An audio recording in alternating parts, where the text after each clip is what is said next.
Енші беру атадан келе жатқан дәстүр. Кенже баласын қара шаңырақта қалдырып, өзге ұлдарын бөлек үй етіп шығарады. Көрші қолаңы мен ағайын туысы, еншіңе қосқанымыз деп, ыдыс аяқтар береді. Жас отбасы бөлек үйге шығып, енші алғанда мінерге көлігің болсын деген ниетпен, жігіттің әкесі түйе немесе жылқы берген. Қорасынан бір қойды атап, оған ерекшелеп ен салады. Ұлы мен келіннің еншісіне қоран қойға толсын, басы көбейсін деген ырыммен ұсақ мал береді. Дастарқаныңнан ағы үзілмей, немерелеріміз тоқ жүрсін, құрт майдан тарықпасын деп сауынды сиыр береді. Еншісіз ұл, кәдесіз қыз болмайды деген сөз осы дәстүрге қатысты айтылған.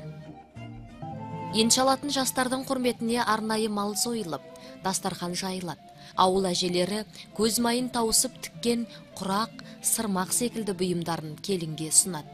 Бөлек шыққасын балаларына қарасып қолғабыс болсын деп, еншілес қызын қосып берген. Міне, қазақ осындай жолмен үй санын көбейтіп, ұрпақ өсіріп, қорасын кеңейткен. Енші алған екі жасты ешкімнен кем өмір сүрмесін деп, ағайын туыс қоңысымен қосыла бірігіп, кем кетігін түгендеген.